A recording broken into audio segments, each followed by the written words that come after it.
We will call to order the February 4th meeting of the Sayreville Board of Education. Please rise to pledge the flag. Pledge allegiance to the flag of the United States of America and to the republic for which it stands, one nation, under God, indivisible, with liberty and justice for all. Ms. Hill, roll call, please. Mr. Callahan? Mrs. Chudkowski? Here. Mr. Fernandez? Mrs. Hernandez? Here. Mrs. Maldonado? Here. Mrs. Napolitano? Here. Mrs. Pabon? Here. Mr. Smith? Here. Mrs. Bloom? Here. Ms. Hill, will you summarize executive session, please? The board discussed matters falling under attorney-client privilege and personnel, including but not limited to agenda items. Okay. Any correspondence of note? No. Okey-doke. Okay, we need a motion to approve the minutes of the previous meeting, please. So moved. Second. That was Mr. Smith, and I'm sorry, the second was Mrs. Napolitano. Okay, Mrs. Chudkowski? Yes. Mrs. Hernandez? Yes. Mrs. Maldonado? Yes. Mrs. Napolitano? Yes. Mrs. Pabon? Yes. Mr. Smith? Yes. Mrs. Bloom? Yes. Okay. And now the part that we all wait for, our lovely student council representatives. Morgan, what do you have for us tonight? Good evening, Board of Education members and administrators. My name is Morgan Kuntz, SWMHS Student Council Board of Education representative. I would like to begin with clubs and activities. More than a dozen members of the Leo Club attended a statewide day of learning during the MD16 Leo Leadership Conference, which was held in Sayreville. They participated in a variety of leadership sessions, including public speaking, mental health, member engagement and motivation, event planning, and working in teams. Last Tuesday, 8th grade students and their parents attended the annual freshman tip-off orientation. The evening began with the Student Council-sponsored activities fair, where students and their parents met representatives from the high school clubs, sports, and activities. At 7 p.m., the students and parents split up so that the students could attend the Division Championship Boys High School basketball game, while their parents and guardians attended an orientation in the auditorium. Mrs. Sokola, Director of School Counseling, the curriculum supervisors, and high school administrators acquainted them with an orientation of the high school, including the scheduling process, the course offerings, graduation requirements, programs, academies, and more. On Thursday, the high school counselors will be visiting all 8th grade social studies classes to share the same information with the students. Congratulations to SWMHS senior Rishi Shah, who was honored with the Lifetime Presidential Achievement Award, signed by former President Joe Biden and presented by Sayreville Mayor Kennedy O'Brien, in recognition of over 4,000 community service hours, where he supported over 672 small businesses with marketing and growth resources. Beyond supporting small businesses, his service expanded to advocating for sustainability, tutoring students, supporting mental health awareness, providing youth mentorship to help those in need, and more since the start of the pandemic.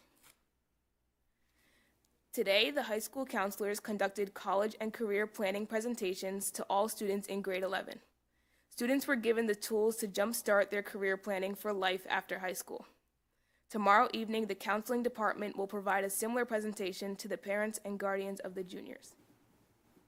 Tomorrow, the high school counselors will begin their Semester 2 Freshman Foundations presentations, providing the 9th grade students with helpful high school tips as well as Navion's Career Interest Survey. This is lesson 1 of 3 that the counselors will conduct in the elective classes. Scheduling for the 2025-2026 year is in full swing. The window for students to enter their elective choices closes this Friday, and all AP course applications are due tomorrow. The high school counselors will be conducting schedule planning presentations at the middle school on Thursday. JROTC students will join the counselors to promote their program. Moving on to sports. The girls' indoor track and field team won their 9th consecutive Greater Middlesex Conference Championship this past weekend. Individually, Zayla Khan won the gold medal in the shot put, Layla Stevenson won the silver medal in the 400 meter, while Jada Roque, Loicy Anning, Layla Stevenson, and Jenna Lee Then won the silver medal in the 4x400 meter relay. Lastly, Morvalake Akinrafan won the bronze medal in the shot put, as did Angelia Lepre in the mile. On the boys' team, Will Lewis won the gold medal in the pole vault. The wrestling team, Casper Treziak and Bryce Bouchard won first place in the GMC wrestling tournament, while Mike Zahn took second place. The wrestling team also defeated Colonia and Highland Park High Schools to improve their season record to 13-7. Congratulations to the boys basketball team for winning the Greater Middlesex Conference White Division Championship after defeating East Brunswick High School. Later in the week, they dominated Princeton High School to improve their record on the season to 16-2. The girls basketball team also had a very successful week, which was evident in their 3 wins over John F. Kennedy, Denellen, and Timothy Christian High Schools. Their record is now 8-13 for the season. The girls bowling team beat South River High School in the first round of the Greater Middlesex Conference Tournament. The competition cheer team won first place in the Varsity Game Day Division and second place in the Varsity All Music Mega Division during the David Burley High School cheer competition. Congratulations to the girls swim team for placing 5th out of 18 teams at the Greater Middlesex Championship meet. This is their best finish in over a decade. We also congratulate freshman Emma Smith for her 5th place finish in the 200 freestyle and 8th place finish in the 500 freestyle. Senior Caroline Astorita also medaled in the 200 freestyle, placing 8th overall. Congratulations to the boys swim team for placing 6th out of 17 teams at the Greater Middlesex Championship, which is also their best finish in over a decade. We also congratulate Joshua Jatoon, Brody Canan, Sebastian Velez, and Michael Wazenko for breaking the school record in the 200 and 400 freestyle relay. Junior Michael Wazenko also placed 2nd in the 200 freestyle and 3rd in the 100 backstroke, breaking his own school records again. Thank you for your time and support. Thank you, Morgan. Great job, as always. We have questions. So, Morg, did you swim in the GMCs? Yes. How did you do? All right. It's so top 8 medal, and I placed 9th. Oh. Yeah. Next year. Hopefully. Now, what about the relay team that you're on? How'd you guys do? I think we came in 4th in the relay that I was That's in, fantastic. but in top 3 medal. Relays. It's cruel. How is it that it's the top 8 in one category, and then it's the Yep, top 3 in top another 3 category? for relays. How about the Army? Did you go to the Army to do any of the indoor track events, or no? I don't do winter track. I do spring. Just do spring. Okay, great. Yep. Excellent report. Great Thank job. you. Thank you. Okay. Yeah, phenomenal. A lot of great student athletes putting in a lot of time, hard work, and dedication, along with their coaches. And I do have to say that the final one of ours went to the freshman orientation thing at the high school the other day. Mrs. Sicola, Glue, and his entire team there did a fantastic job. There were so many clubs and athletic teams there, well represented, and it was really nicely done. It's amazing, yeah. They do a phenomenal job. Yeah. Yeah, there was a lot of people. I was there for swim. We got a lot of people to sign up. There were so many Fantastic. sports and clubs in the gym. It was great. Yep. Okay, thank you. Anybody else have anything to say? No? Okay, Alana, it's all yours. Good evening, Board of Education members and administrators. My name is Alana Saragnis, Sayreville Middle School Student Council Board of Education representative. Here is what is going on at Sayreville Middle School. Student Council members will be attending a leadership conference on Thursday at the Ocean Place in Long Branch. They are currently selling carnations during lunch for Valentine's Day. Flowers will be distributed on Valentine's Day. The PTO hosted the Sayreville Middle School Tricky Tray and Handbag Bingo on Friday, January 31st. Everyone had a great evening. The Odyssey of the Mind currently has 3 teams preparing for the regional round of competition in February. Now on to Sayreville Middle School athletics. The Bombers Blue Girls team has improved their record to 10-1 after defeating Monroe, Piscataway, South Brunswick, South Plainfield within the last week. Coach Vasquez is extremely proud of their efforts and the hard work they have put in all season long. The middle school cheerleading team is preparing for the NJCDCA state championships while attending basketball games to support our athletes. They are hosting a craft night at the Bomber Beyond Cafe on Thursday, February 13th at 6 p.m. The Sayreville Middle School cheerleading teams, along with the SWMHS cheerleading teams, will be hosting a showcase before states on February 19th at 7 p.m. in the SWMHS main gym. We will also be celebrating our 8th grade cheerleaders that evening. All are invited to attend. The cheerleaders are currently selling t-shirts to celebrate the 20th season. Please see an athlete if interested. Thank you for this opportunity to speak on behalf of the students at Sayreville Middle School. Great job, Elena. So, Elena, you're going to be at the craft night. Yeah, I am. I'm going to go, so if I go, you're going to say hi to me, or you're going to pretend you don't know me? I'll say hi to you. And I'm also She's going to going pretend she doesn't know you. well, Mrs. Bloom always pretends she doesn't know me. But I'm also going to try to get to the showcase, too. I'm looking forward to both. Okay. Very cool. Great job, honey. Okay. Thank you. Thank you. Okay, I have no comments at this time. Mr. Smith, any comments at this time? Nothing at this time. No, okey dokey. Moving on, Dr. Labby, presentations? Thank you, Mrs. Bloom. We are going to continue reviewing the 2025-2026 proposed budget. We have two special presentations this evening, curriculum and instruction and special education, along with another special presentation by our Bombers Beyond 18 to 21-year-old program. So because some of the people in that program have to get up early so they can open the cafe at 8 a.m., we're going to allow Mr. Nastor, Mr. Vanderbeck, and Mrs. Vizzini to go first with their respective presentations. Thank you, Dr. Labby. And we are in the coffee business, so we do start early. So on behalf of our special education supervisors, we have Dr. DeFina, Mrs. DeChico, and Mr. Vanderbeck, our special education parent advisory group, our special education teachers, child study team members, related service providers, and paraprofessionals, who, by the way, are the backbone of our department. We do thank this board for allowing us a few minutes tonight to share with you some highlights from the current school year, as well as our goals and the corresponding budgetary implications for those goals. But, as Dr. Labby did just mention, we are going to do something different tonight. I'm going to keep my presentation brief. You'll see it's just 2 slides, unlike in years past when Dr. Aguiles would have to hook me, because we're going to turn it over to Mr. Vanderbeck and Mrs. Vizzini, who will share with you a comprehensive and exhaustive cost-benefit analysis, or as we call in the small business, a profit and loss sheet, the actual 3-year analysis that this board, for the program that this board charged us with building out, if you remember, going back to the 2018-19 school year.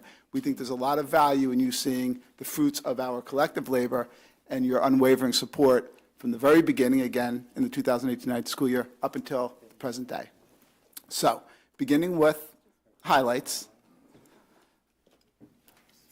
the first 3 bullets really represent what we consider to be supplemental services beyond the students with disabilities typical special education programming. So this board has supported our Camp Excel program in conjunction with Mrs. Grossman and Mrs. Burns. We did service 550 students last summer. We also provide this year supplemental instruction. That's one-to-one instruction for our students who need that. I've said in the past, I can't think of a better intervention for any child than one-to-one time with our teachers. We also are providing special education literacy and math academies, which are small group instruction. Again, that's beyond the regular school day, either before or after school. We purchased, trained our teachers, and are implementing an alternative literacy program. I mentioned the Sunday system in past board meetings, as well as in past committee meetings. Essentially, it's a program for students who are not responding or did not respond to the district's universal reading program. So we're up and running with that program. We are in the process of doing the same thing at the middle school, and you'll hear more to come on that. We also, Dr. DeChico, worked with our New Jersey CARE, our longtime board-certified behavior analytic partners, to implement a program called Central Reach in our multiple disabilities classrooms. We're piloting it this year. Feedback has been very good, so we do expect to expand that into the remaining multiple disabilities classes next year. We increased our Bombers Beyond enrollment. If you recall, in year one, we had 5 students. We increased it to 9 students the following year. We are currently at 12, and we do anticipate going up to 15 next year, which is really the comfort level that we thought we would have when we built out the program. Mr. Vanderbeck, I should say, he created several special education cooperative education placements for our 12th grade students who need some life skills training and preparation for post-high school life. We know that, or we recognize that our students with disabilities might need a little help finding the co-op placements, unlike the general education student. So Mr. Vanderbeck has partnered with our very own Chris Makeley in the technology department, who has given an opportunity to one of our students. Mr. Vanderbeck has partnered with Mr. Preston at Arleth and also Mr. Gluhusky at the high school to provide experiences for our students. I'm not going to say too much on this next bullet. In a moment of serendipity, which, by the way, is my favorite romantic comedy movie, we had a chance to... Too much? It really is. We had a chance to expand our Bombers Beyond program to another unit at 132 Main Street. We recognize that not all of our students would be interested in food services, so we are now in the retail business, and you'll hear more about that very soon. This board supported the purchase of a passenger van this year for our program. This allows us to expand our job placements for students who might not like food service or the new retail business. It also allows us to take our kids out through the community to additional recreation experiences and just to learn to utilize the community and the neighboring townships. It also, on the back end, returns one of the buses that we had on loan to the transportation pool, and it eliminates the need for overtime. So we do thank this board for their support for this very important purchase that we just made this year. Finally, Bombers Beyond Cafe, if you recall, going back to the January reorganization meeting, our superintendent almost spilled the beans. I was going to nudge him under the table, but he'd probably take me down. But we were awarded the Central Jersey Choice Awards Best Local Coffee Shop this year. And the value of this award is that it really happened organically. We've learned that a lot of coffee shops campaign for votes. They advertise for votes with paid advertisements. We did none of that. We didn't even know that people were voting. They just did, and of course, we were awarded it. This comes on the heels of the Innovation in Special Education Award that the New Jersey School Boards gave us last year, which Mrs. Bloom shepherded through for us. So we appreciate the recognition. And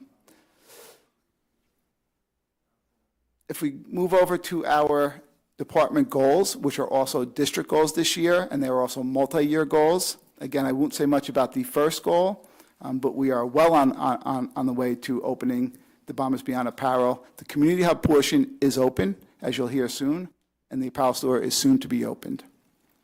We implemented the alternative literacy program that I just mentioned at the elementary level, so we are up and running with that program.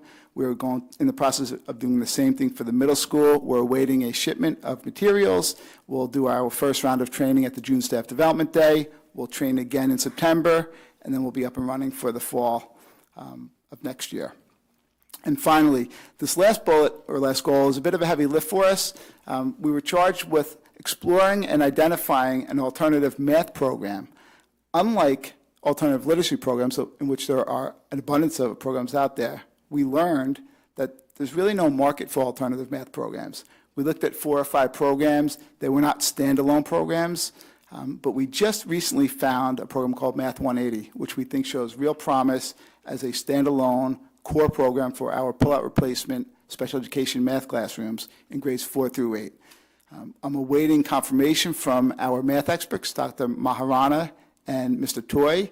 We're going to get the materials into the hands of some teachers as a pilot, and we should accomplish this goal by June of 2025. And finally, our budgetary request there isn't really anything new here this year. Unlike previous years, we do ask this board to continue to support our extended school year.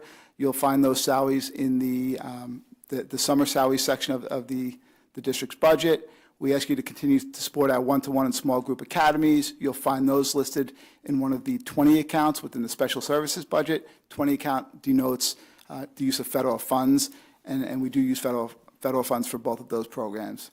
We ask you to continue to support wages for our Bombers Beyond colleagues. You'll see that I emphasized in the presentation slide the word colleagues, because unlike other districts who have their 18 to 21-year-old students volunteering for the work experience, our students are actually paid. So they are colleagues, they are employees just like we are. They have the same human resources portal, same paycheck stub that we get, and we think that really makes us stand out from anybody else who's doing something similar. And again, you'll hear more about that soon. And finally, we ask you to continue to support wages for our cooperative education placements at the high school. Dr. Maharana, our math supervisor, she traditionally budgets for 2 placements for us, and then in the special services line item, you'll see 2 more requests for funding for 2 additional students. This allows our child study team members the chance to be really creative as they prep kids for post-high school life. So before I turn it over to our team and take the risk of making my presentation pale in comparison to what you're about to see, does anybody have any questions on anything here? With the coffee shops, so once they age out of the program, 22 years old, they're aged out of the program, is it where we're developing relationships with local coffee shops to let them know here's a program where we're developing skills for these students, for these young adults, and try to transition them into a job that they can maintain? So not necessarily coffee shops, but we are developing relationships with other businesses, some restaurants, and you're going to hear they have some incredible relationships with people. We are close to placing several kids in jobs who either recently graduated or are about to graduate. So that is the goal, though. We want our kids to be able to work. And to extend that, I had the privilege for the second year in a row sitting in on a meeting they had talking about the students that were going to be aging out or graduating from the program and brainstorming about, okay, these are their social skills, these are their academic skills, these are their vocational skills. Where do we feel they're a good fit in the community to work? And how can we get an inroad into getting them to work there? And some of them have already been placed in places where they believe that they'll be most successful once they come out of the program. So a great deal of planning, thought, and collaboration goes into working these students toward a vocation once they leave the school district. And I think you'll hear from Mrs. Fazzini. She may mention Ken's Crew, which is a partnership we're forming, and also Radon Valley Community College, which is another partnership we're forming for our kids. Thank you so much. Thank No, you. and I'm thrilled to hear that you finally found, because, math was always a part of the special education program that there wasn't an alternative kind of program for. We did great in literacy, so I'm really looking forward to what this Math 180 might be for We you are too, guys. Mr. Smith. We have quite a few online programs that we utilize, software programs, but we know our teachers need, and our students, they need something in their hands too. Yeah. So we need old-fashioned manuals, student workbooks with the online Yeah, component. so We this think we will have be that. like a traditional math curriculum, full encompassing program like you would put in any classroom. Correct. It's marketed as a core program or an intervention program. Great. So it will fit both of our needs. Great.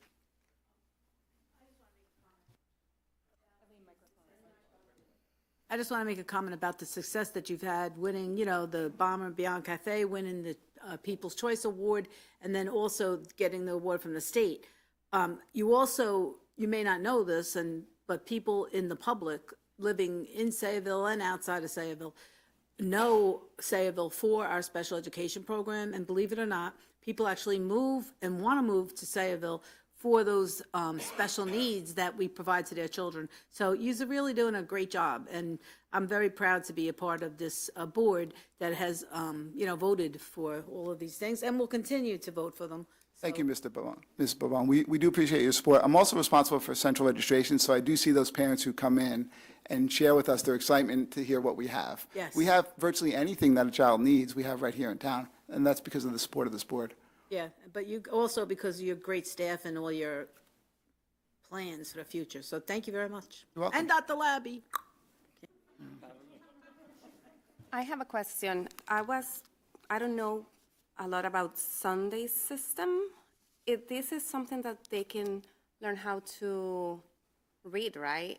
With, because I was reading about it, that is with a multisensory approach. Can you explain a little It bit is. more for me? It is. It has its roots in a concept called Orton-Gillingham, which is one of the more respected approaches to reading development.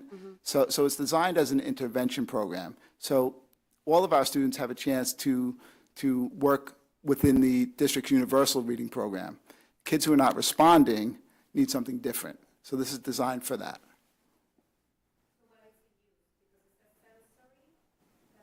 It is multisensory.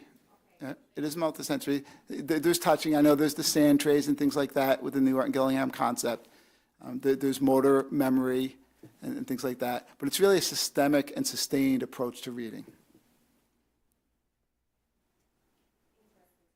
Okay, great. Anything else? All right, so at the risk of going on a little bit too long, I can't just turn it over to Mr. Vanderbeck and Mrs. Fazzini without recognizing and letting you know that they are the OGs of the program. They have been there since minute one, day one. When we came to them with this crazy concept that we were going to be a school district who was opening a business to the public, they trusted us. And they waited from September to February for us to actually get this thing up and running.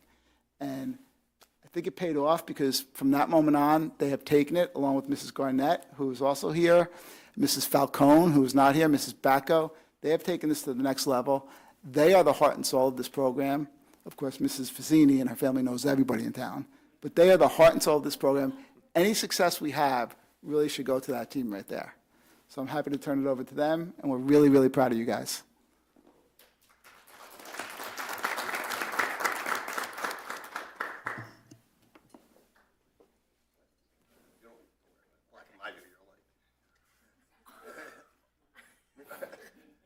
We're not off to a good start. Am I getting a hot one already? All right, so, okay. You got to use your microphone. Oh, got to use the mic. Is it on? I guess, right? Yeah, there. So, thank you and welcome for giving us this opportunity to talk about our program and the 3-year overview of the Bombers Beyond Cafe. You can go to the next slide if you don't mind. This is going to be a quick overview of the timeline that we had. I do want to take a quick moment to thank my team, Christine Falcone, Cynthia Bacco, Alyssa Garnett, and Kaylee Fazzini, because without them, this program wouldn't be anything. It really is a team effort. It is a dream team. 92 dream team has nothing on us. We went through, we started in May 2022 with just this idea coming from you guys that we were going to launch this cafe.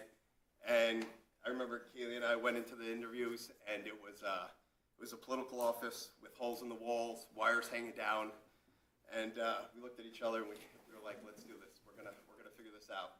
And so this takes us through the timeline. It took us November. High school, we launched a soft opening at one of the PD days. By February, we were open. Took us about 9 months. We got our first night events that we're gonna get into. We're really big on getting our students into the community. Our second location was opened, our signed, the lease was signed in May of 2024. And then finally, we got our mercantile license for the Bomber Shop, which we'll talk about more today. I do want to address one quick thing, because a lot of this is going to be the face of our program is the cafe. But it's not about the cafe. Half of our program is about the community and building these partnerships in the community. And they really are the ones that help us get to where we are. We always have a saying at the Bombers Cafe that's like, you know, we needed the community to build and to start our cafe. But we didn't realize how much the community actually needed us also. And so they've embraced us and helped us get to where we are because of what they do. So, Kaylee, do you want to? Thank you for letting me share today. I'm gonna move this down a little bit.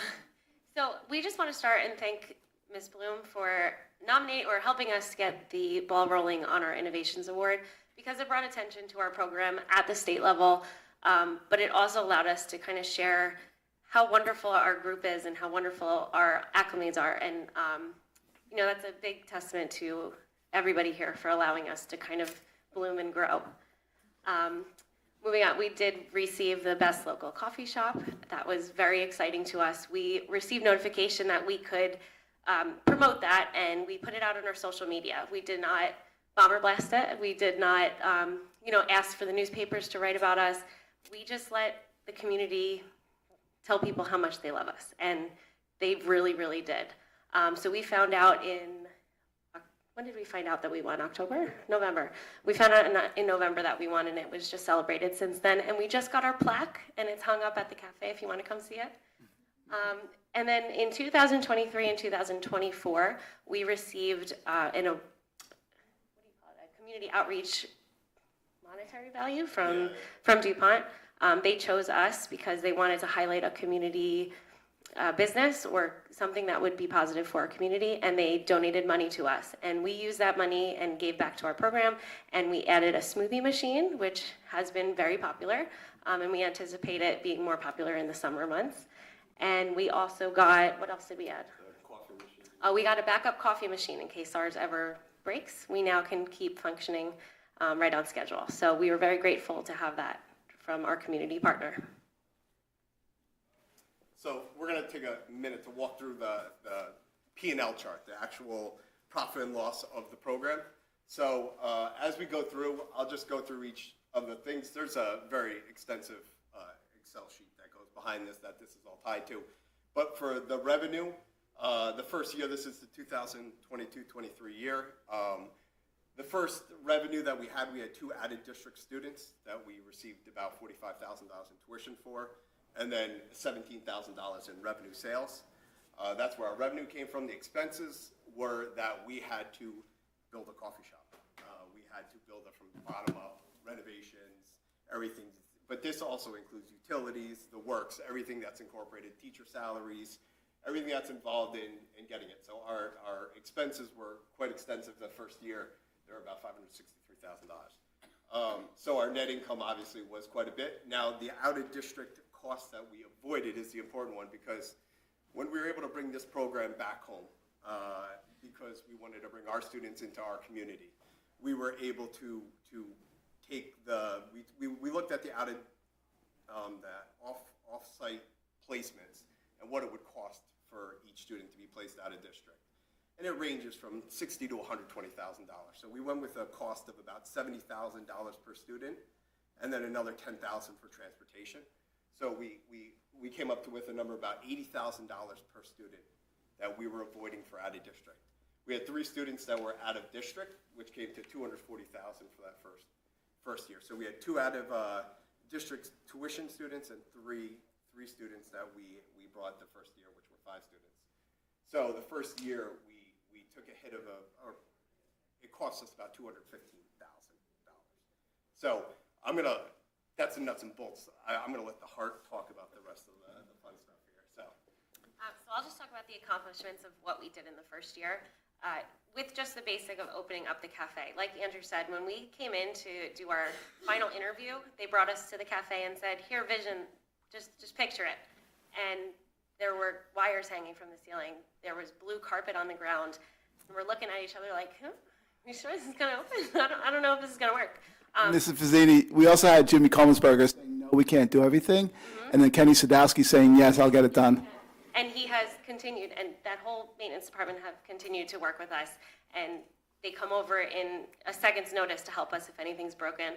And really, the cafe turned into a cafe with the heart and soul of our maintenance department. And we are so grateful that they put so much time and attention into it for us. And it's beautiful. People come in and they say what a warm spot it is and how welcoming, and like Andrew said, the community needed it just like we needed it for our kids. We have regulars that come 3 or 4 times a week and stay from 9 till 12. Sometimes we have to kind of push them out with the broom. But the positive of it, not so much that they come every day and they're buying stuff from our cafe, but they talk to our kids. And I shouldn't call them kids, our crew members. They talk to our crew members. They know them by name. They know their interests. And when I tell you, when we go to ShopRite on Wednesdays, it's usually our ShopRite day, it's like we're all the mayor of town. They come and running up to us, "Oh, the brew crew's at ShopRite. Oh, I can't wait to talk to them, find out what they're cooking today." And it's just from them talking to our customers on a daily basis. So it is a warm and exciting place, and that started our first year there. We also built a ramp so that it's accessible to anyone who needs to come in the door. We redid the cafe floors. They are not blue carpet. They are beautiful wood floors. They're gorgeous. We have security cameras all over the place because it is a business and it's right on Main Street. It's not hidden somewhere. It's right in the middle of town. We do have a wonderful security guard that is with us, and it's his birthday today, so we were very grateful that he's with us all the time. And then that first year, we did open in February, and our sales have been truly incredible. Andrew's going to talk about that in a minute.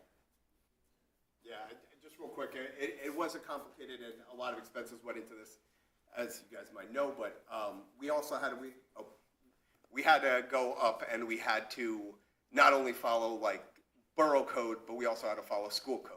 So there was a lot of hoops that we had to follow. There's a lot of code that we had to follow. We had to make sure everything was up to par and stuff for safety and all the obligations that we wanted to follow as a school. So when it came to that first year, and $17,000 for selling a $2 muffin and a $2.50 coffee it's a lot of sales. So can we go to the next slide? Oh, you're on it. Thank you. The next year, obviously the numbers improved drastically. We didn't have to redo everything in the place. So our revenue, we have 2 added district placements again. That was about $51,000 per student. Our sales jumped substantially to over $40,000 worth of sales the next year. And then, so our expenses go up because we expanded our staff. We went from 2 paras and 2 teachers and then added a supervisor into that. So we had some additional costs with that. But our added districts avoided costs. We had 7 students that we were able to avoid sending out of placement. So we were able to save $560,000 by not sending them out of district. Not only that, but keeping them in their own community. So we weren't sending them to Edison or Somerset or wherever other location they might be. They were home, getting educated in their own location. Again, this is the heart, so. I'm excited to talk about this part. So we hosted a Grinch night, which took place at our cafe, and the Sayreville PD decided they were going to lend us one of their officers who dressed as the Grinch. And he did a fantastic job playing the part, and the place was packed. There was not room to move. People were there to take a picture with the Grinch, to try our coffee, and they had no idea that their coffee was going to be paid for by Dr. Labby that night. And they had no idea. They were just coming in to see what our place was all about because our hours, they're during the workday, so not many people can always stop by to visit. So we opened at nighttime and allowed our community to come out and see what we're all about. And we were packed. And one of our regulars who was there said, man, we got to make this space bigger. And I think that night, I think you guys called right away and said, hey, we got to knock this wall down. And they did. They did it over spring break. We knocked the wall down and added some more floor and some furniture. And now we have a much larger space for all our regulars that come and stay all day. And it's homey, and we have a little fireplace in the corner. And it's really just a wonderful thing. But we did expand the cafe space to add more love in there. I do want to say that we did participate in 14 night events. We host a variety of different events at the cafe. This year we've already had, what, six events. We host what we're very proud of is an open mic night. And anyone from the community can come and sing and perform. And a lot of our crew members actually take the mic that night. We have some that do jokes, and we have a young man that sings with his father. And just recently we had one of our students, she knows all the words to Journey, Don't Stop Believing, and she sang the entire song in front of all the people that we have at the cafe. Like Alana had said before, they're hosting a fundraiser for the SMS cheerleaders. They are running it, and we are just the host, and we're just excited to get more people out to see our space. And then the last thing I want to point on this slide is the 6,996 transactions. That the monetary value doesn't do much for us. It's the amount of transactions that our crew members have had with people. When we first started, it was very difficult to have our crew members hold a conversation and ask what they were doing the rest of the day. And through these transactions, they now hold conversations. They remember our customers' names. They interact with everybody who walks through the door, and they've made some friends through it. So that's what we're really excited for in year 2. Yeah, and real quick on that 6,900, just to give you an idea that if they weren't in our program, they would have been placed in a classroom somewhere. And those 6,997 transactions were real life, in the public, in the community, in a job, transactions that they got to experience a real life job. Not only that, but behind the scenes of that is the setup of the coffee shop, the making of the coffee, the cashier, the preparing of the muffin, the preparing of everything else that goes into it. So that number is probably tripled by real life job experiences that they've gotten. That instead of a classroom that they're doing a worksheet, they're getting these job experiences that they need. So super important. And this is our final year for this year. Some of this is forecasted because we aren't completed through this year, so we couldn't give it a full comprehensive look at it. But our revenue this year, up to this year, is $44,000. We don't have any added district students anymore. We are all in district. So all 12 students are in district students. So we are avoiding the cost of $960,000 of sending those students out of district, which gives us a net benefit. This is with buying a van for the passenger van for this year, for all the other costs that we've talked about. We're about $197,000 in the green. So it's a net positive for the program. And we have gone through plenty of other things that I'll let Keely highlight right now, but there's a lot of different programs that we've discussed. I'm going to get to the store and the community hub at the end, but I do want to talk about our community partners because I know you brought up, what's next after they graduate. We are very proud that our district welcomes our students back into their schools. So one of our students is working to train as a paraprofessional at Wilson Elementary School. He has been there all year. He has been working very hard, and soon he'll be independent, working with the students in a kindergarten classroom. He has grown so much. And we're very proud of him, and that he has kind of taken his fears of being a leader, and he's worked on it with our paraprofessional, Ms. Bacco, and he's almost ready to be independent, which would then benefit our Wilson school because now they have an additional para that they can work with and protect our kids. So we're really proud. We also have another student who is training to be a bus aide. His dream is to be a bus driver. So we started small, and he's working towards his dreams. But he is a bus aide in our district with the preschoolers, and he knows them all by name. He knows every route in Sayreville, and he is doing a fantastic job of just doing his job and working towards his dream. Another student recently just started at Truman Elementary School in the library. He is an avid reader. He loves to write stories. So Mr. Bellamy welcomed him into his library, and he works with the students checking out books. He puts books back on the shelf, and he's interacting with the elementary schoolers at Truman. So those three are staying in as for now, and we're hoping that they can continue in a safe place like our schools that will look after them. But we do have partners all over. So we work at Bubba's 33, which is right across the street, and we help them with their setup routine every Monday. Tuesday, we do a mobile delivery to the schools. Wednesday, we work at the Sayreville Public Library. We set up their stay and play, so we get it ready for parents, grandparents to play with their kids at the Sayreville Public Library. Thursday, we actually work at the Venetian. It's in South Amboy. It's a resident nursing home.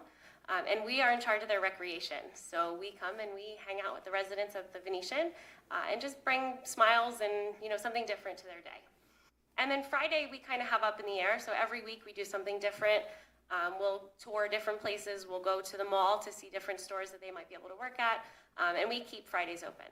So the purchase of the van is definitely going to help us to get our students or our crew members out to jobs throughout the day. Right now we have to wait till 9:30. So we're missing out on other coffee shops. We're missing out on, maybe if one wants to work in the bank or at Walmart, they're missing those shifts that they'll be able to do. And now we can get them out bright and early. So that's our plan for the passenger van. You want to add anything else? Oh, so our apparel shop next door. We recently got apparel from the golf team, lacrosse, and field hockey, as well as Sayreville Junior Bombers have donated some bows and socks and some shorts that you can purchase. And we also have the community hub in the back of the building, and we actually utilized it today for the first time. So Leading Edge, which has been just such a wonderful partner with us, they are utilizing the space to have their meeting, and they utilized our crew members to serve them coffee, pastries, snacks, and we kind of used it as like a waiter service. And we went next door and prepared their orders and delivered it. And again, it was just more interactions with people in the public. So it went really well today. Mrs. Fazzini, would you just, if you don't mind, would you mention the attempt to work with Raritan Valley Community College and Ken's crew? Yes. So we are reaching out to different programs that are after our crew members leave us. And we have reached out to Raritan Valley Community College. They have an incredible program. What's the name of it? Do you remember? Achievement Center. Thank you. The Achievement Center. And they provide real college classes to students with varying abilities. So they have talked to us several times. We've toured their campus several times. They offer programs such as art, dance, music, writing classes, creative writing classes, business classes, communication classes, and they are interested in some of our students attending. So we have been working to figure out transportation there and working with DVRS to make sure that, something could be helpful and provide them opportunity to go there. And just for our board members, just for context, the feedback we got from our parents whose children are working at the cafe is, we never thought we'd see our child working and getting paid to work. Well, now we want to give them the same opportunity with college. We never thought our child would be able to attend and take a class at college. So Mrs. Fazzini and her team are very close to doing that. Think about the mom or dad or guardian who can say, my child is working and taking a class, which they never thought would happen. So I actually worked with a colleague at the high school who found a program at Middlesex that's starting in the spring. And they provide classes 3 days a week for 3 or 4 weeks on varying different subjects. So there's a culinary school, which one of our students really showed interest in. And it's right down the street at Middlesex. So we're looking at that option too. They'll make it happen. Yeah, probably. We're going to work hard. And then Ken's crew is one of the last ones. You have more knowledge. Yeah, no problem. Ken's crew is just it's a offsite. It's a team that works together, and they have an intake. And what they do is he generally teams up with Home Depot, his biggest partner, and he is on-site mentor to our workers. And he goes for 8 weeks with them on-site. So if you go through your intake, you qualify for the program. There's an on-site job mentor that goes on-site for about 8 weeks to get them ready for the job. And then they basically pass through the promotional process, and then they get a job, and then they get a full-time job with that company. So they go through and they basically apply to Ken's crew, and then Ken's crew accepts them, they take them under them, give a job mentorship, and then get them a job. So we're trying to get the right students into that program also. So. I want to add one more thing, I'm sorry. The last piece under here says they volunteer for community service. So we have actually been working with the senior center in Sayreville, and we team up with one of their workers who is there, and they assign us a senior citizen. And we go and we help weed their yard. We have done grocery shopping for them. We have just done little pieces of things to make their life a little bit easier. And our crew members are excited to do it.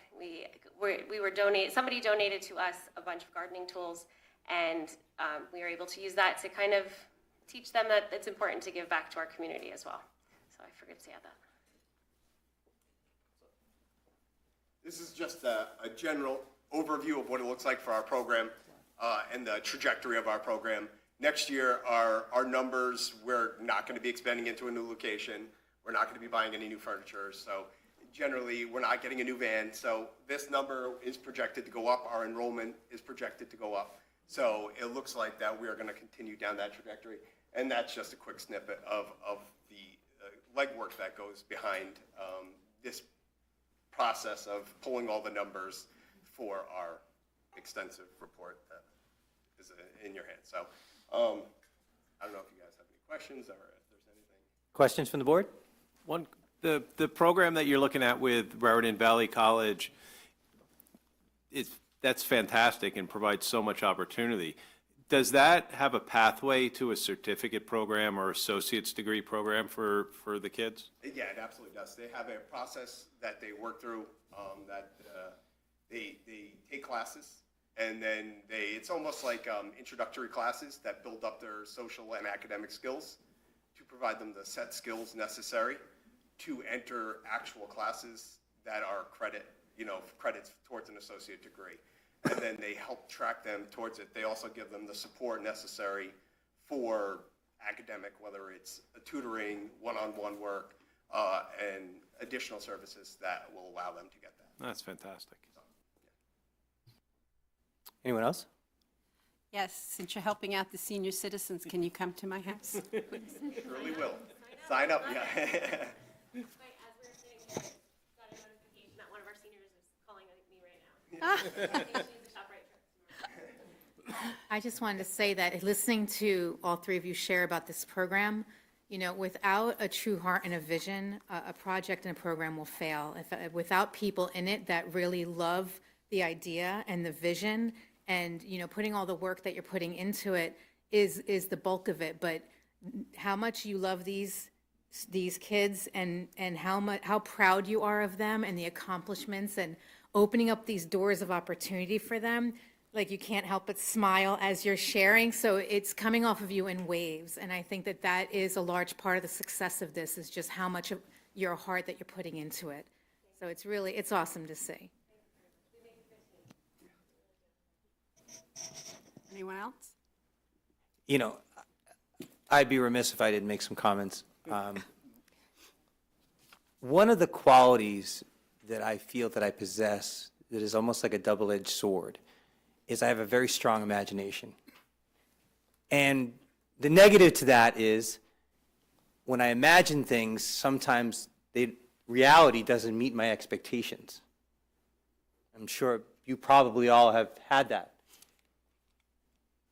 This program, and I tell them every time I go over there, and I try to get over there as much as I can because it is the happiest place in Sayreville.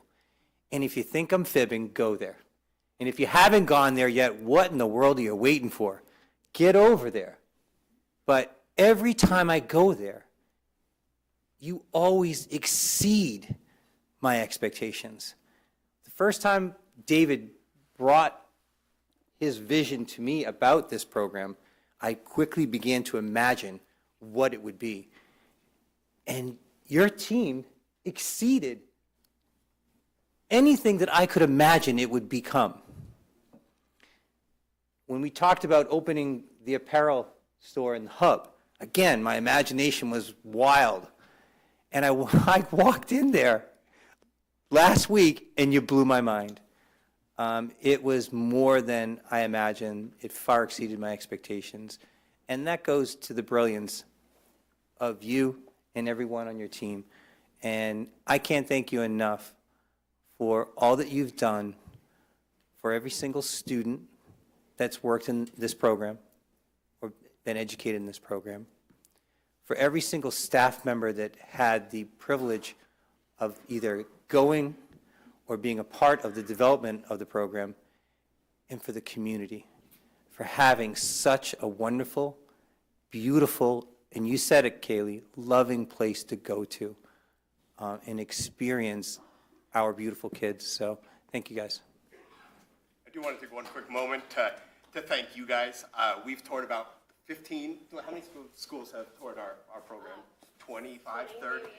And everyone, when we talk to them, we always talk and we always have a conversation about them because they always say, what do we need to get this program going? And we always say, you need a supportive superintendent and board of education. And they always are like, oh, geez. And we're like, well, we are fortunate enough to thank the past and present members to get us to where we are, and that's how we've gotten to where we are. So we thank you for your support and everything that you guys have done for us. So thank you. Can I just say one thing, Dr. Labby? Yes, go ahead. I remember when you took us over to see the space, and you were like, oh, and it's going to be this, and we're going to do this. And you were like all excited, and I'm looking around going, what are we doing? Like, what is this going to be? And I was, pretty sure that you were going to accomplish your vision there, but I still was a little skeptical, and it really turned out to be great. And I did not know that you were the original thinker. He is. So congratulations, Mr. Nasser. You really have done an incredible job and giving all these kids such a big, and everybody's saying, oh, the parents are saying, hey, wow, who would have imagined my kid would be working? Wow, my kid going to college. How about the child feeling, wow, I can't believe I'm doing this. So I think that's one of the biggest wows. So thank you so much, all of you. You're welcome. So, Mrs. Grossman, I apologize because this is going to be a terribly hard act to follow. Great, great. But if there's anyone that can make this into a robust presentation, it is you. So, Ms. Grossman is now going to provide a riveting presentation on curriculum and instruction. Absolutely. It's just amazing. So much heart is going to go into this, but it's okay. It is the happiest place in Sayreville, though, and I do adore Bombers Cafe, and a lot of their stuff is simulcasted, so I get to watch. Like, I watched her sing, and I was crying at home, so it was great. So it is a great place. But I want to start by recognizing my team members, because I know that there are some new board members that I say names often, and I want you to be able to put faces with them. The curriculum and instruction budget is a collaborative effort. I work with Audrey Burns, and we sit down and we start to build it, and then we work with the content area supervisors who spend weeks researching, thinking about where their vision is for their departments, working with sales representatives, talking to their teachers, and then they develop their own department budgets, which then all kind of feed into this. So I'm going to recognize, and that's why I stood up, so that I could actually see them over everybody. So I'm going to ask you guys to stand up for me and just give a wave. So Mr. Chris Howard is our supervisor of social studies and the arts, right, the Feynman Performing Arts, K through 12. We have Ms. Carolyn O'Connor, who is our supervisor for science, practical arts, and our nursing program. We have Ms. Suzanne Caprero, who is our, I'm going to stumble on this one really, world language, language arts, and ESL. My position. We have Mrs. Pamela Schleck, who is our elementary supervisor for language arts and social studies and the humanities, and she also works with our media specialists. And we have Mr. Daniel Toy, who is our elementary supervisor K through 5 for math, science, and our gifted and talented program. We have some others who couldn't be here with us this evening, but I wanted to acknowledge how much they put into this as well. All right, we ready, guys? We got this. We're good. So during the 24-25, it says looking back, but we're kind of still there right now, right? So we had a $1.2 million budget for curriculum and instruction. And when you think about a school system, it's the nuts and bolts of what we do, right? It's what we use to teach the children, that the resources that we give them, the materials that we give them, and how we support our teachers in meeting those goals. So during 24-25, our budget items were to expand our Heggerty phonic awareness to grade 2. So when we took a look at our language arts program a couple of years ago, when we decided that we wanted to balance our program a little bit more and bring in phonics and phonemic awareness, we brought in Heggerty. And that's what Mr. Nasser was referring to about our general education reading program. And then if the students aren't able to make advances with that, we look at alternate programs. But in 24-25, we expanded to grade 2. We also brought in some resources called My Reading Academy, My Math Academy, to advance their reading and mathematics skills at a differentiated level, online tool at a, we brought it up to grade 3. We had been using it in grades K through 2.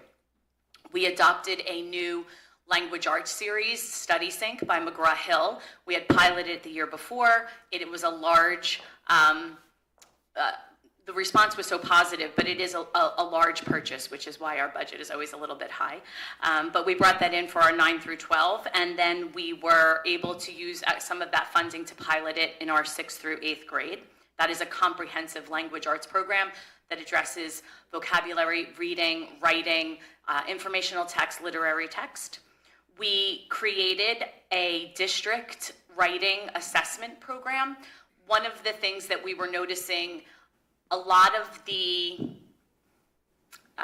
prepared assessment materials that we were using in district, Linkit, form testing, some other things, they really lacked the independent writing, cold writing, on the spot, preparing them for things that they face with high stakes testing with the state. So we developed ours, right? Mrs. Caprero worked with our former elementary, and then we partnered with Rutgers, and we developed an assessment tool that we used budgetary funds for this year to develop materials, but also to pay some stipends for teachers to grade. So our students back in September, early October, in grades 4 through 10, completed an assessment that we developed that gave us much needed data to support the students moving towards state testing.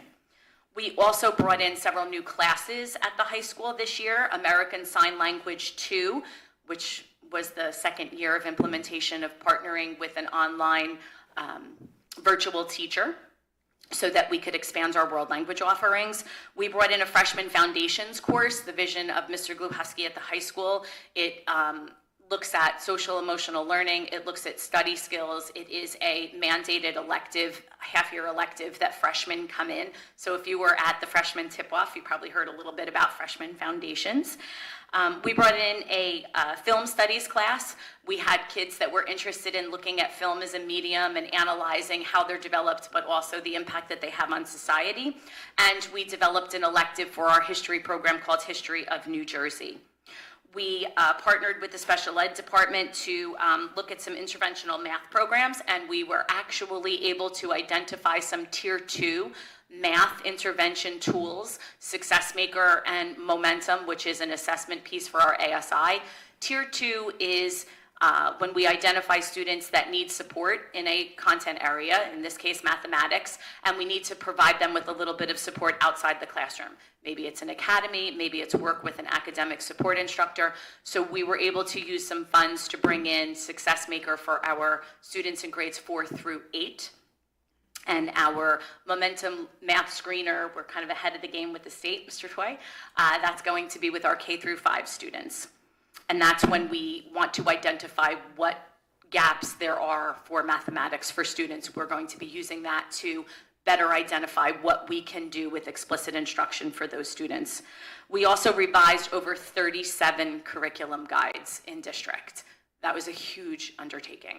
So there were things that it was the natural cycle that we needed to kind of look at. We look at guides every 4 to 5 years in the state of New Jersey, but we also had the launch of new standards. We had foundational literacy standards, foundational mathematics standards. So when the state decides that districts, local educational agencies need to do something, we have to revise. So 37 curriculum projects.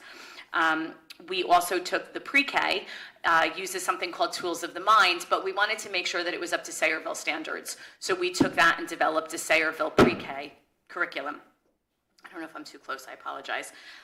We also developed and implemented a grant fund climate change program at Sayreville Middle School this year. That is, I'll give a little bit of an update with student achievement, but we are also going to be expanding that to UES as well. In addition to resources and curriculum materials, we also provide opportunities for our staff and for our students so that we can focus our instruction and focus the way that we interact with our students to best meet their needs. For our students, Mr. Nasser mentioned, we provided extended school year for students in grades pre-K through 12, partnering with Camp Excel. We had learning acceleration for students in grades K through 5.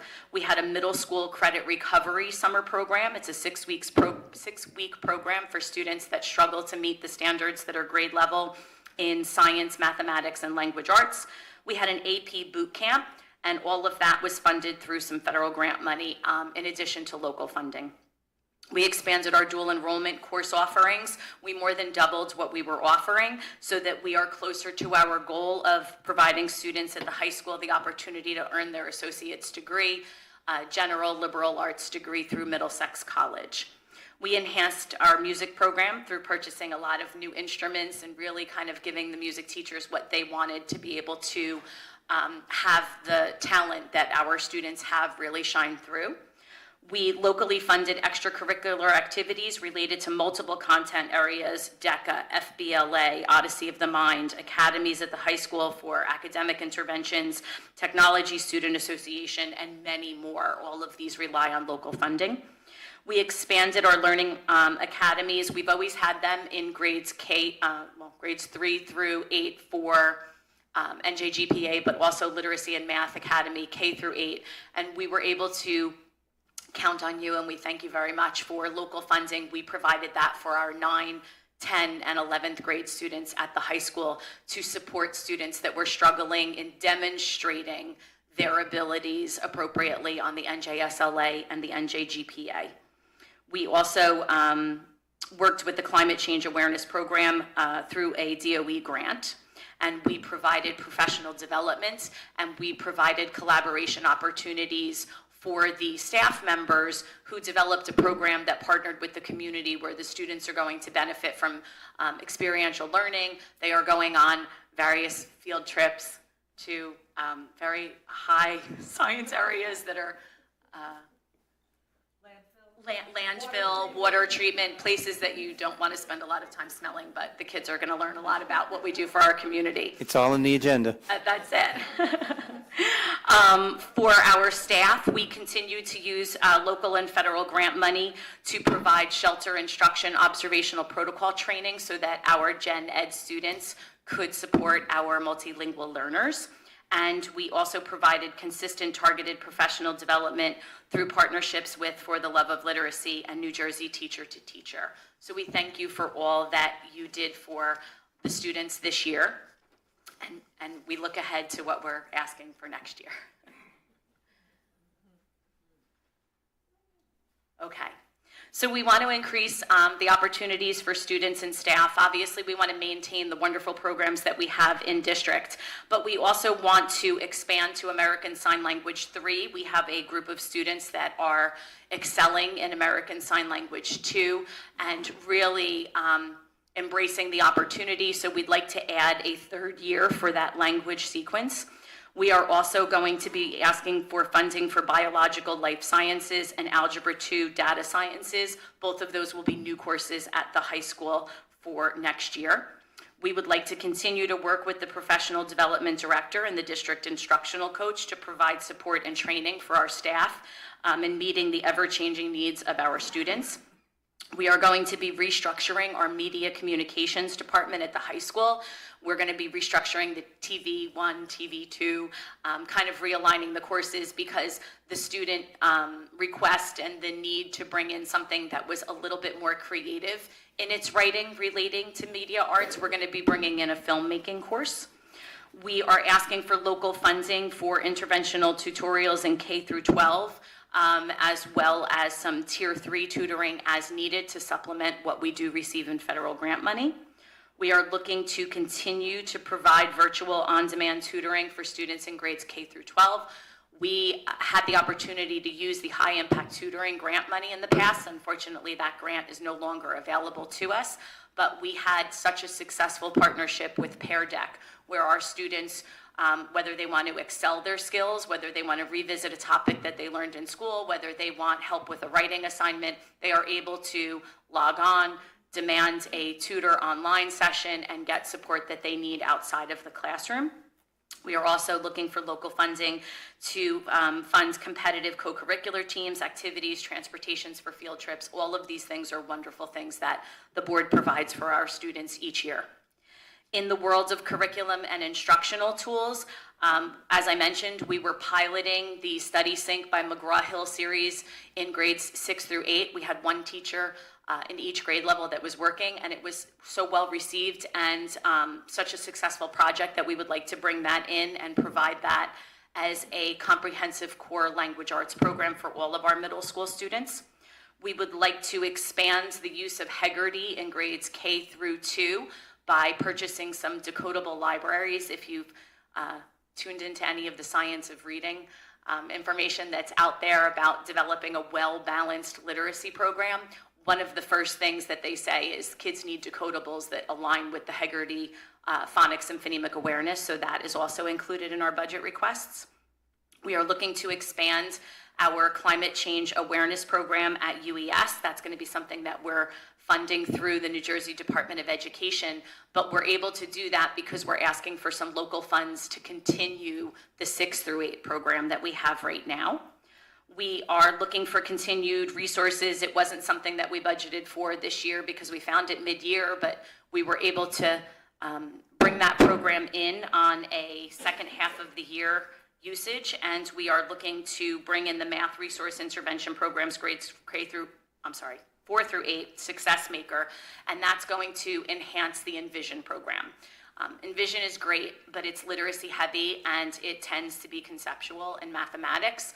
So Success Maker is a component made by the same publisher that is going to allow us to give some explicit skill practice with our students, and it focuses on prerequisite algebra skills, which is something that we've identified through data analysis as being beneficial for our students. We are looking to adopt and implement the math screener, as I mentioned, Momentum for K through 5 to better identify students needing assistance in mathematics. We are looking to expand our Sayreville writing assessment program to include grade 3. Mrs. Schleck partnered with some of the principals this year, kind of seeing what that would look like, an on-demand writing assessment for third graders, and she has developed a really great path to be able to do that. So we're looking to expand that Sayreville writing assessment program to include those elementary students. We are looking for the adoption of tools for literacy in the elementary grades, such as Readers and Writers Notebook, published by Heinemann, and that again will round out our use of Fontes and Pinnell classroom structures, in addition to bringing in the other elements to balance our literacy program. We're looking for some new textbooks for marketing and chemistry. They're a little bit long in the tooth, I'm gonna say, so that we can update the information that we're bringing to the students. And we are looking to continue the revision of existing curriculum guides and the development of new guides as needed. I know that far too often it kind of breaks down to the numbers. So the financial comparison, the 2024-25 current appropriations for curriculum and instruction, 1.2 and change. And our proposed budget is at 1.182 right now, and it actually is showing a little bit of a drop, which is nice. Why, Mrs. Grossman, are you asking for less money? Well, when we brought in things like Study Sync, it was 4 grade levels, 9, 10, 11, 12, and middle school it's only 6 through 8. And some of the other things don't have to be repurchased every year, so a little bit of a dip, which is nice. In addition to the new programs, the local funding will continue to allow us to buy things like classroom instructional supplies, journals, whiteboards, anchor chart paper, things that are specific to lessons and to activities that are being done in the class that are curricular based, not just general supplies that all of the buildings are given. Consumables for some of our current programs. Some of our series involve workbooks and student manuals and things like that that we constantly have to replace. We are looking to purchase some English novels and supplemental texts in grades 6 through 12 because when we realigned the curriculum and we brought in Study Sync, it was a great time to kind of refresh the books that we're reading with the kids. It also allows us to fund things like mathematics manipulative, science lab materials, materials for our foods classes, auto, wood shop. We offer an amazing arts program, practical and fine and performing arts at the high school. Not all districts have those programs, so we're very grateful for the board funding that allows us to continue to offer the students those opportunities. We also purchase annual licensing for some of our online programs, things like Envision, Study Sync, Spanish, History, and some online tools, ST Math, My Reading, My Math, Achieve 3000, SciList, Beluga, Discovery Ed. A lot of times you hear these things coming up when we look at curriculum guides and student achievement, and just the normal replacement of textbooks due to attrition for subjects and increases in enrollment. And that, ladies and gentlemen, is the thoroughly engaging program on curriculum. That was amazing. All caps, For the questions. all caps, riveting and robust. Questions, board members? A couple. I'll let you sit down first, Ms. Grossman. So, let me go back in your presentation here. There was a lot. I love the focus we're putting on phonics and writing and everything from an early age. That kind of just goes without saying. Freshman Foundations, fantastic new addition to the curriculum in the high school. I'm so glad to hear that. Oh, because Mr. Howard, did you hear that? it is because Yes. the transition from 8th grade to freshman year of high school is dramatic, to say the least. Absolutely. And the study skills, the social skills, everything kind of needs to adapt to high school. And I think it's a fantastic program to have there. And one of the things that it afforded the opportunity to do is because 99% of our freshmen take the course, right? There is a little bit of a repeat with ROTC, so some of the students are in ROTC instead of that. But the course also partners with the counseling department. It partners with the vice principals. It partners with our crisis counselor. What is she? SAC, thank you. With the SAC counselor, they go in, they do lessons, they have conversations, they develop relationships with the freshmen from day one. Yeah, so it and kind that of is so teaches the important in kids how success. to navigate through any challenges in high school. Yes. I love that we have a real language arts series in high school now, and it's going to be fantastic that they'll have the same. That it's the same program. Then they'll have 6 through 12. Yes. So they'll kind of learn it in 6th grade and then be very familiar with it, like the process of it. The platform and Yeah. things like that, absolutely. And it is a comprehensive series that does look at grammar and vocabulary and reading in variety of genres, and it has instructional writing units, not just writing as an output. So we looked at several series, so we're really excited about it. One other question, because this one's near and dear to my heart, because this is what I've been doing for the past 30-plus years of my life.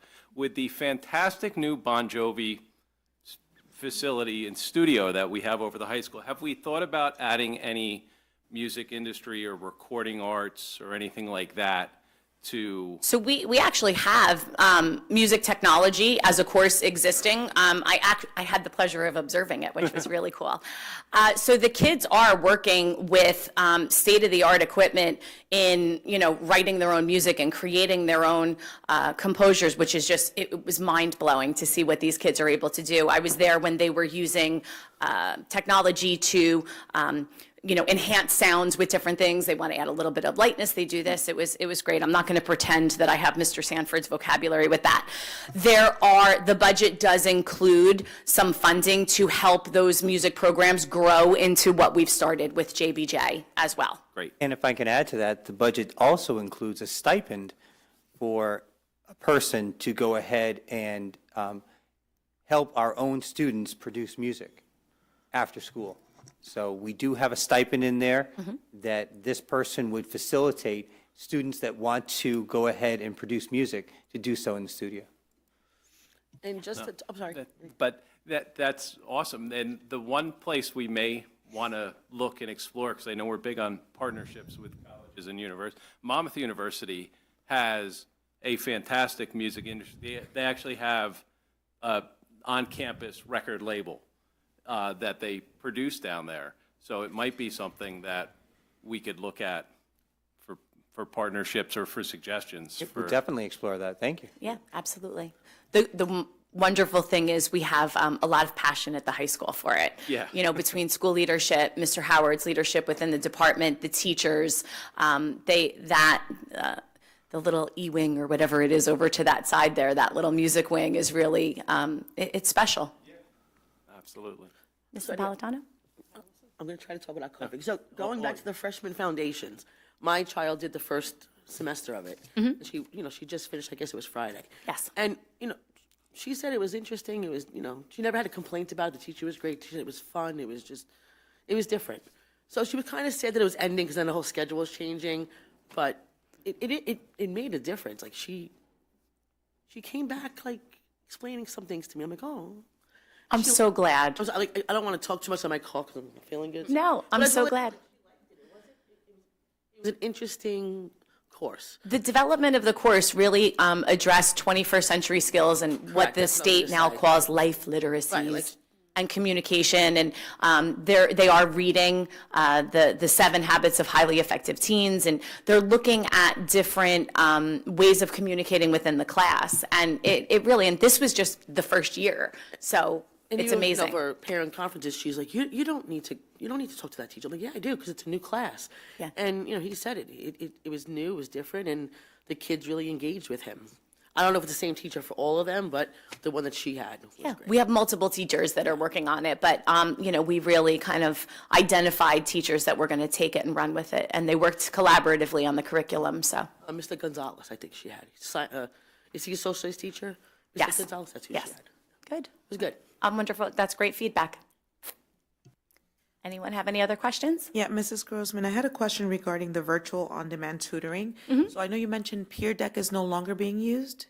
Or is No, it still being- Pear Deck it's is currently still being used. Okay. Yeah. And it's for 6 through 8? 6 through 12. 6 through 12, okay, thank you. Yeah. And all students can go into their Clever account if they log in with their school account, and they all know what Clever is. They click on Clever and all of the online logins, that's how they get in. They click on that Pear Deck, formerly known as Tutor Me. I have a question with one of the new expense requests was for co-curricular teams. Can you have some co-ed teams? What are some examples of those, the competitive co-ed teams? So we have DECA, we have FBLA, we have Science Olympiad is on the agenda for this evening.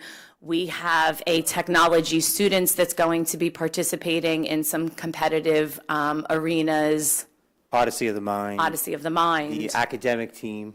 Right, right. Yeah. Thank you, thank you. Absolutely. Oh, and HOSA, the Health Occupation Student Association. I'm getting the nod, yes. Yeah. Yes. What is What it? was the other one? CTSOs. Thank you, Mr. Howard. Former, If you're viewing at home, that was Mr. Howard. Mr. that Howard, joined in. former advisor of several of those opportunities. Thanks for another acronym, Mr. Howard. Anyone else? As always, Ms. Grossman, you leave me. Phenomenal job. Great you. job, Ms. Grossman. Not as exciting as Bombers and Beyond, but it's okay, I'll take second. Mrs. Good. Bloom, that concludes our presentations for the evening. Okay. And so now we move on to board discussions. Governance, who wants to take that since Mr. Fernandez is not here? Mr. Glock-Malloy? Certainly can. So Governance Committee met back on January 28th. We had a number of items on the agenda, including the district calendars for revisions to 24-25, 25-26, and I believe the first time around for 26-27. We also had the transportation mechanic job description, which is on the approval tonight. We went through a number of policies and regulations. Those are all on tonight's agenda. The vast majority of those updates were clerical in nature. They were to update in alignment with 18A or with other documents that have come out from the Department of Education. There are also some changes in there, for example, the high school graduation, which was just eliminating language from the COVID era, which simply isn't applicable anymore. So the vast majority of those changes all had to do with updates from varying regulations, policies, and procedures. Just looking over our summary right now, there was no substantial changes to any of those, with the one exception being 5516, electronic communications. There was not previously a regulation for this one, only a policy. The regulation didn't change anything from what we are doing. It's in preparation for possible changes at the state level as to the use of cellular devices in schools. There may be pending legislation there. So the regulation's maintaining our current procedures. It's just putting it in regulation, preparing for possible future changes. We discussed that in our next governance committee. We have another round of updates to policies and regulations. And then we went over some legislation updates for a potential future mandatory preschool education bill, and then for a Law for Freedom to Read Act that Governor Murphy had signed into legislation. And that was it for Governance Committee. Any questions for Mr. Glock-Malloy? No? Okay. Student achievement, Mr. Callahan, you good? Hello, everyone. Yes. So, Student Achievement met last Tuesday. During the meeting, we reviewed the new calendars. So we got 3 calendars that are on the agenda.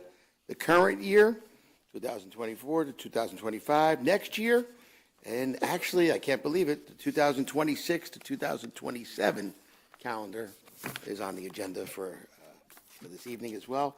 And then, as Ms. Grossman has said, we discussed 10 curriculum guides that are on the agenda. Is that part of your 37, or is that in addition to the 37? Yeah, so those are all on the agenda for tonight to be approved. Additionally, Ms. Grossman proposed awarding varsity letters to the cadets in the JROTC program, which is fantastic. That's at the high school. And she reviewed the new student clubs. So there's the Science Olympiad Club, the Hispanos Unidos, and the Sayreville Jewish Student Society. And then she also, this great program we have called the Biliteracy Endorsement on diplomas. There was 21 seniors and 17 juniors that are going to be eligible to get that seal on their diploma, which is fantastic. And then Ms. Burt, she gave us some updates on the grants, the high impact tutoring grant, which is going away this year, the climate change, which I know Ms. Grossman brought up during all those wonderful things going on with climate change that we're doing across the district, as well as the professional development efforts that's always ongoing with the Sayreville University workshops and whatnot. And I think that was about it. So, and then we'll have our next meeting next month. Is that good? Seeing none. Okay, thank you. Okay, Middlesex County School Board Association update. Our next meeting is Thursday, this Thursday, February the 6th. It is a virtual meeting. It will start at 6:45. You should already have gotten the invitation to register for that meeting.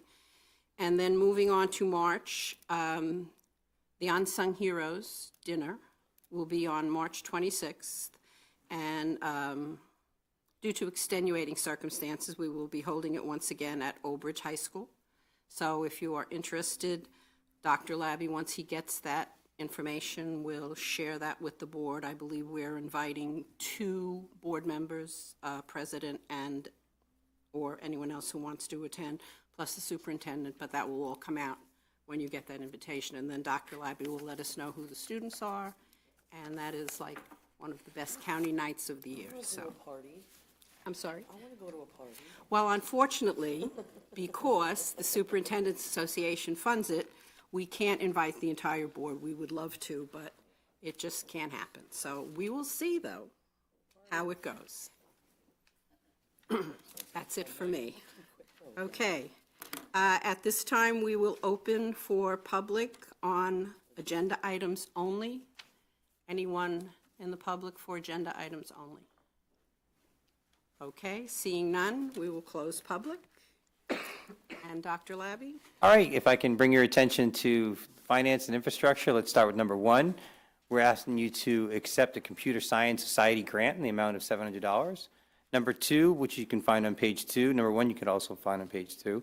We're asking you to approve a contract with McCabe Environmental Services related to asbestos abatement monitoring for the HVAC projects at the Jesse Salover School. Number 13, which you can find in the addendum, we're asking you to approve a contract with Mobile Ed Productions, this is pretty cool, to present the Earth Dome Student Assembly on February 24th at the Sayreville Middle School in the amount of $1,495 to be paid for using the aforementioned climate change grant referenced in Ms. Grossman's presentation. And then finally on the addendum, numbers 14 and 15, we're asking you to approve more equipment for our kitchens, particularly at the Samsel Upper Elementary School, and that's provided by MAP Restaurant Supplies.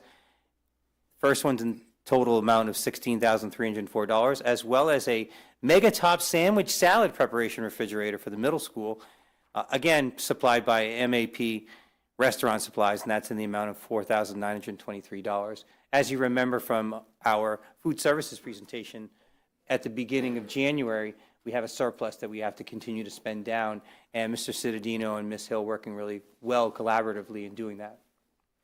Any questions on any of those items or anything else on finance and infrastructure? All right, seeing none, let's move over to student achievement. First and foremost, I'd like to apologize to the board, but let you know that we are withdrawing number 1, which you can find on page 7. That is the long-term suspension of a student. So once again, we are withdrawing number 1 on student achievement. That's on page 7. As referenced by Mr. Callahan, we're asking you to approve, I believe, 10 curriculum guides. You can find that all on page 7. Number 3, which you can find on page 7 and 8, again referenced by Mr. Callahan, we're asking you to approve those extracurricular activities, the Science Olympiad, Hispano Unidos, and the Jewish Student Society at Sayreville Warmenwell High School. And we can't thank Ms. Fick, Ms. Corrales, and Ms. White enough for volunteering to be the respective advisors for each one of those clubs. Any questions on student achievement? All right, let's move to governance. As Mr. Glock-Malloy made reference to, we are asking you to approve several revised policies and regulations for a first reading. We'll ask you again to approve them for a second reading on February 18th, but you can find that on number 2 and page 9. Numbers 3 through 5, which you can find on page 10, as again referenced by Mr. Glock-Malloy. We're asking you first and foremost to approve a revision to the 2024-2025 school district calendar, basically because we need to move our staff development day. As everyone knows, several years ago, we created, with collaboration with the SEA, we created a fourth professional development day during election day, the June election day. We did not want people from the public coming into our schools to vote while our students were there. So we created another professional development day so that the elections could be held in our schools and our students wouldn't be there. We were recently informed that the election date, which was previously June 3rd, had been changed to June 10th. I believe it conflicted with a particular holiday, so at the beginning of this month, the state informed us that that date was moving from June 3rd to June 10th. So therefore, we are now asking you to approve that change on our school district calendar. Students will not have school now on June 10th, while our whole staff participates in professional development. We're also asking you to approve the 2025 to 2026 calendar revision. Essentially, what we're doing with that is we're combining days in the last week of March. We had 2 days at the final days of March. Well, we're just taking that whole week and making it our spring break, as opposed to the previous calendar in which we started the last 2 days of March of our spring break, and then we ended spring break on a Wednesday. So rather than end spring break on a Wednesday, we're going to start the spring break earlier, so we have a full, complete week of spring break for our students. That was the revision on the 2025-26 calendar. And then finally, as Mr. Callahan referenced, believe it or not, we're asking you to approve the 2026-2027 calendar. Number 6 and 7, which you can find on page 10 and 11. This is really important. You may or may not know that every year we actually sign a memorandum of agreement with local, county, and state law enforcement. It's a set of rules that we all follow when we're handling various matters. We're all on the same page. It's something that began quite some time ago, and it's been really effective in ensuring the public school districts are on the same page as law enforcement. Along with that, we're kind of ahead of the curve on this.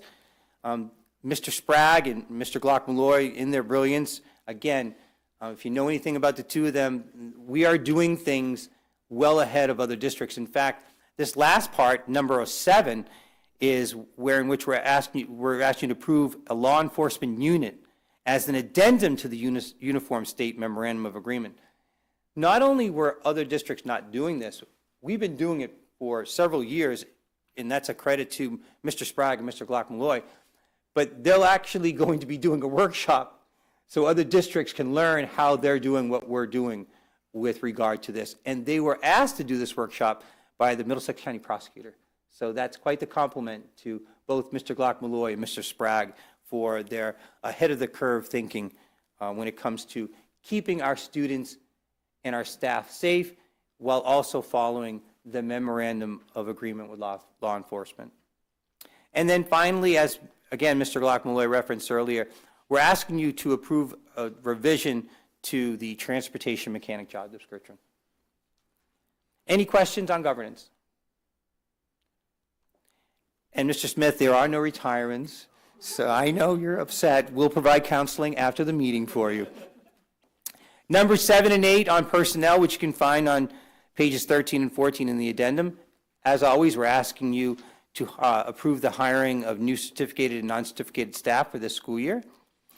Likewise, numbers 9 and 10, which you can find on pages 14 and 15, we're asking you to approve the transfer of certificated and non-certificated staff for this school year. And it's an annual thing that I do, but I think it's really important to recognize this next individual, Victor Narkowitz, who is a custodian. He's the lead custodian at the high school. This is, today, his 48th anniversary in the district. So Victor deserves to retire. we commend Victor. I don't think Victor's wife will allow him to retire yet. You know what? God but bless him if he wants to keep going. I'm fine with that because I adore Victor. And again, 48 years with Good an for him. organization speaks volumes about the person and the commitment and dedication to you. That concludes my report, Mrs. Bloom.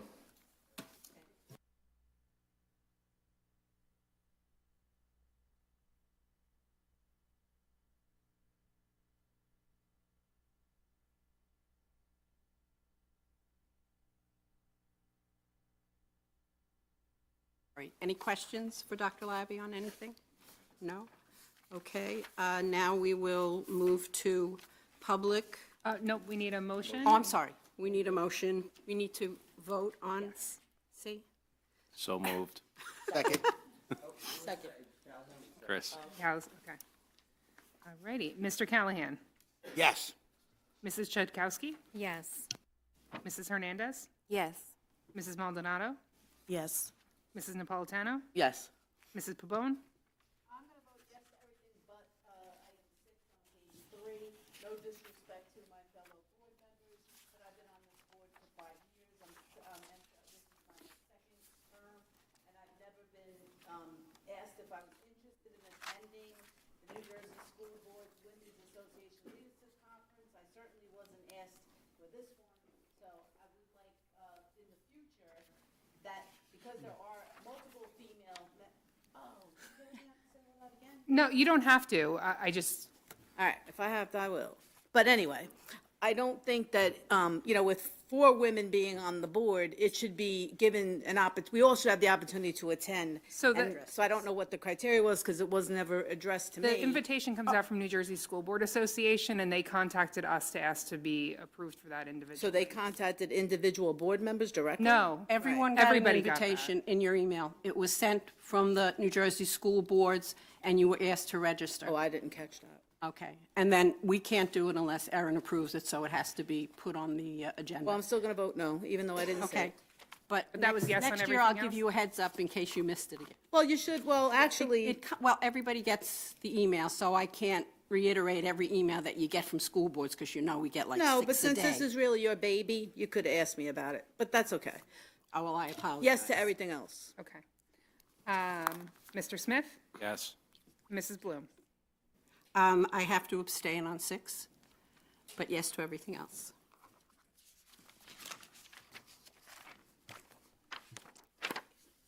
Is this correct, a Monday board meeting? Probably not. Can I just ask a question? Go ahead, turn on your mic. Just because I'm looking at the last page, is that correct? A meeting is Monday, March 3rd, on a Monday? Yes. Okay. Why is that? Okay. I'm sorry, why? Is it because there's something on Tuesday? It's, to be honest, it's because I can't be here on Tuesday. Got it.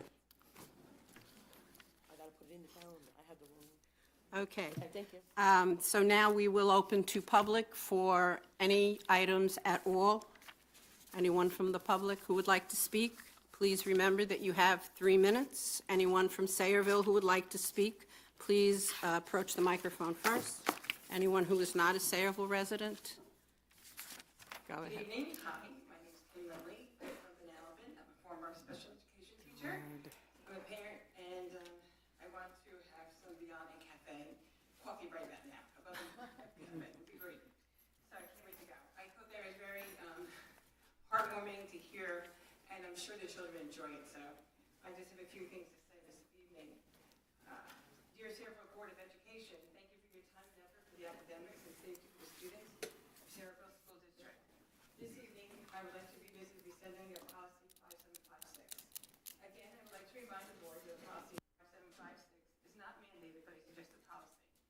This empower the child in making critical decisions without any parental guidance. It does not unite the community or the teacher, parent, child. Instead, it divides these vital relationships. Teachers and parents are the most important people in a child's life. They play a huge role in the fundamental development of the child. Parents are legally responsible for children from birth to 18 years old. The children is dependent upon the parent for food, shelter, clothing, medical, and education. Why would policy 5756 allow a child to make complex decisions without parental consent? Schools require parental consent for most school activities, but does not when a child warrants to identify as someone else than who they were born as. Why wouldn't a parent be notified? Why would a school enable a child to make such life-changing decisions without the ability to understand the ramifications of their decisions? Last Board of Education meeting, one of your staff members reviewed stats concerning absenteeism. His comment for the decrease in some absenteeism was due to part of parental involvement. This is a real-life example of when teachers and parents work together for the good of the student. When a teacher and a parent work together, positive results can happen. A recent article, The Long-Term Impact of Parental Involvement, Academic Success and Beyond, is based on findings of how important this relationship is. Teachers and parents are instrumental in the development of a child. These are numerous benefits from successful relationships formed. More high school graduates, improved focus during lessons, more student participation, and more homework completions, to name a few. A child's emotional development as well as his more positive outcomes as a solid teacher-parent relationship. When families are involved, the student is more confident in choices, better peer group, having better coping skills when dealing with social circumstances, and more likely to have more empathy towards others as some of the positive benefits. Since these are numerous studies and teachers are encouraged to have clear communication lines with parents, trust, which is key to this relationship, is broken with a policy 5756. Once again, the child makes the decisions of when to tell the parent. The social worker can stand in place of the parent if they are not in agreement. A separate file is kept from their file. A separate file is kept from them, which a parent does not get to see. The student gets to live two different worlds, one in school and the other with their parents. One of the most important. Thank you very much for your time. I appreciate it. Thanks. Thank you. Anyone else from public?